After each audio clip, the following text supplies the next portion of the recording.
Bonjour à tous et bienvenue dans Chimie Facile, une série proposée par la chaîne Kozo Academy. J'espère que tu vas bien. Avant de commencer, n'oublie pas de t'abonner à la chaîne, activer la cloche pour ne rien manquer. Et si cette vidéo t'aide, pense à mettre un like et à la partager avec des amis qui ont besoin d'un coup de pouce en chimie. Merci d'avance. Dans la capsule précédente, on avait vu une réaction entre l'acide chlorhydrique et le magnésium, ainsi que toutes les applications, tout ça pour encore une fois parler de la pondération. Le but, c'est que vraiment tu comprennes très bien c'est qu'est la pondération et que tu saches bien l'appliquer. Très important, ça va te suivre partout. Dans celle-ci, dans cette capsule, on va voir la combustion, la respiration cellulaire, ainsi que la photosynthèse. C'est parti. Dans un premier temps, on va voir la combustion. Qu'est-ce que c'est la réaction de combustion? Ensuite, on verra la respiration cellulaire et on finira par la photosynthèse. On commence donc. La combustion, c'est une réaction chimique entre un combustible et un comburant, le plus souvent le dioxygène, l'air. Donc là, on nous dit que dans une combustion, le plus souvent, le comburant qu'on retrouve le plus souvent, c'est le dioxygène. C'est-à-dire que sans le dioxygène, généralement, il n'y a pas de combustion. Première chose qu'on sait. Et le dioxygène, c'est quoi? C'est l'air qu'on respire. Oui, on respire du O2. Et là, attends, oula, attends, ne panique pas, t'inquiète. Je vais suis la flèche, on va tout découvrir ensemble. Donc le comburant, c'est quoi? C'est la matière qui peut brûler. Alors ça, c'est le combustible. C'est quoi un combustible du coup? Eh bien un combustible, si on suit la flèche, eh bien c'est la matière qui peut brûler. Exemple, le bois, le gaz, l'essence ou encore le sucre dans tes muscles. On le verra un peu plus en profondeur. Donc voilà le bois. Ici, ceci est une représentation d'un moteur à 4 temps.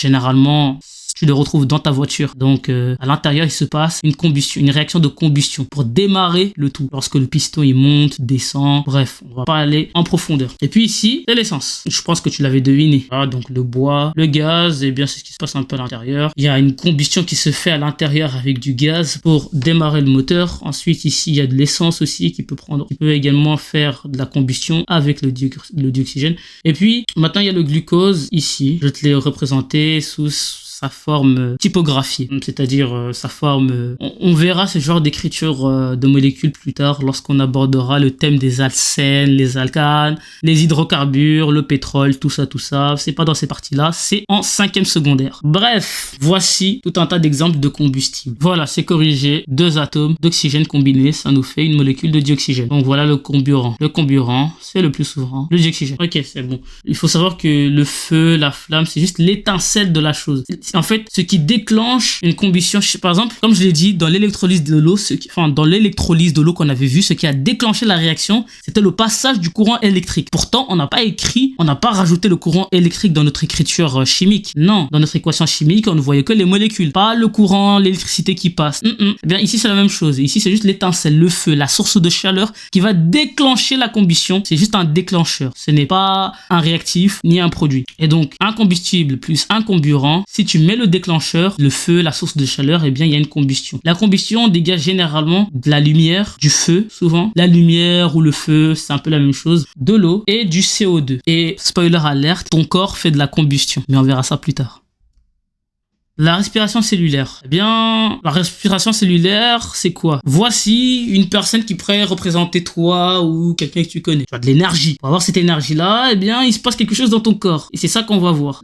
À l'intérieur de ton corps est composé de millions de cellules. Et toutes ces cellules-là font ce qu'on appelle la respiration cellulaire. C'est-à-dire que voilà un peu l'équation pondérée de la réaction cellulaire. Ici, c'est la formule, tu l'as sûrement déjà rencontrée en UA1. C'était l'un des premières vidéos que j'ai sorties sur cette chaîne. Et donc, ceci est la formule du glucose. Le glucose qu'on avait précédemment, je te le remontre ici, qui est un combustible, si tu te rappelles bien. Sa formule moléculaire est là, plus de l'oxygène, le dioxygène. Et là, ça te fait quoi? Ça te fait dégagement de l'eau, dégagement d'énergie et dégagement de CO2. Ah, tiens, qu'est-ce qu'on vient de voir à l'instant? On vient de voir qu'un combustible plus un comburant fait une combustion. Donc le combustible ici dans ma respiration cellulaire, c'est quoi? C'est le glucose plus le dioxygène et mon comburant. Et donc forcément il faut qu'il y ait combustion. Et on a vu quoi? On avait vu que qu'est-ce que dégage la respiration cellulaire? Du CO2 et de l'eau, ainsi que de l'énergie. Et bien il faut savoir que la lumière ou le feu, c'est l'énergie. Et donc conclusion, la respiration cellulaire est une combustion. Let's go. Voilà, c'est ça.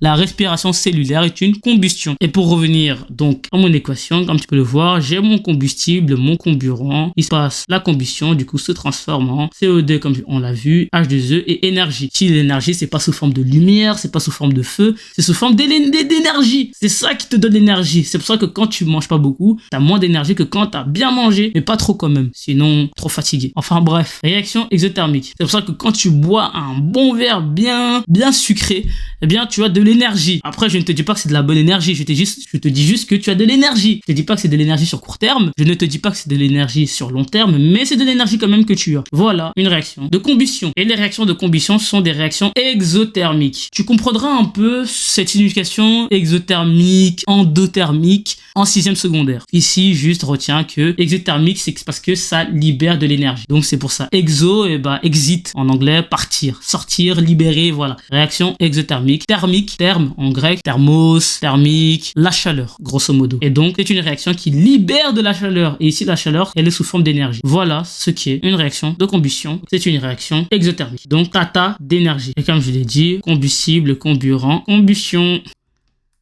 Bien, maintenant, voyons la photosynthèse. Voici la photosynthèse. On l'a vu, la toute première vidéo de chimie sur l'UA1 qu'on a vu. J'ai parlé de la photosynthèse. J'avais dit quoi? C'était le processus que la plante utilisait pour grandir. Elle capte l'énergie du soleil. Elle capte le dioxyde de carbone, le CO2, l'air qu'on ne respire pas. Et elle libère du dioxygène, l'air qu'on respire. Et du sucre aussi. Ça peut être dans ces plantes qu'il y a du sucre. C'est pour ça que certains de tes fruits sont sucrés. Parce que bien, le sucre sucré est une forme de sucre. Mais il y a plusieurs autres formes de sucre. Il y a le fructose, le lactose et j'en passe. Le glucose, ce sont des sucres. Donc en fonction du type de plante, il y a différents types de sucres. Mais on retient que la plante va prendre l'énergie du soleil et le CO2 et va nous donner du dioxygène et du sucre. Peu importe sa forme. Et pas seulement, car quand tu regardes en dessous, tu vois que la plante, du moins ses racines, vont prendre l'eau. Ou même quand tu arroses une plante, eh bien voilà, c'est ses racines qui prennent l'eau en général. Et donc avec l'eau, le CO2, l'énergie, la plante nous fournit dioxygène et sucre. Tiens, c'est bizarre. On avait déjà vu ce genre de truc, non? Énergie, CO2, H2O, dioxygène, sucre. Attends, tu vas mieux voir. Là, tu vois mieux. CO2, H2O, sucre, dioxygène. Tiens, mais par hasard, c'est pas la combustion à l'envers? Bah oui, la combustion, on avait vu que c'était du sucre, le comburant plus le combustible. Et que ça nous donnait de l'eau, du CO2 et de l'énergie. J'aurais dû rajouter énergie parce que l'énergie du soleil, du coup, j'aurais dû le rajouter. Mais donc, on voit que c'est la réaction inverse. On part pas de là. Bah, du coup, nos réactifs dans la combustion qui sont là, eh bien, dans la photosynthèse, on voit qu'ils sont sous forme, ce sont eux les produits. Et on nous dit également que la réaction est endothermique. Endothermique, c'est-à-dire qu'elle prend la chaleur. Elle absorbe l'énergie. Absorption d'énergie, absorption de chaleur. Parce que la chaleur est une énergie. Oui, je sais, c'est trop, ça fait mal à la tête. Mais oui, la chaleur est une forme d'énergie. Retiens ça quelque part. Et donc endothermique, c'est quoi? C'est qu'il absorbe l'énergie. Alors que exothermique, c'était quoi? Il libère l'énergie. Donc la photosynthèse, c'est l'inverse de la respiration cellulaire. C'est l'inverse de la combustion. Ouais. C'est pour ça que j'ai voulu que tu vois les trois en même temps.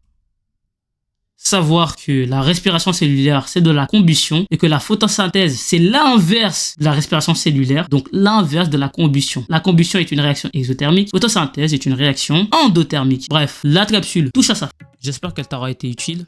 N'hésite pas à soutenir cette chaîne qui est à but pédagogique, c'est-à-dire à but de soutien scolaire pour les élèves qui ont des cours de chimie de tout niveau. Et en laissant des likes, un abonnement et des commentaires, tu m'encourages à produire davantage et beaucoup plus rapidement ce genre de contenu qui, j'espère, ira jusqu'au niveau terminal. Oui, je m'appuie d'un manuel scolaire très détaillé sur la chimie pour produire mon contenu. Et cela me prend énormément de temps. Et donc, si tu as regardé la vidéo jusqu'ici, commente, soutiens pour m'encourager à continuer dans cette tâche noble. Merci, à bientôt.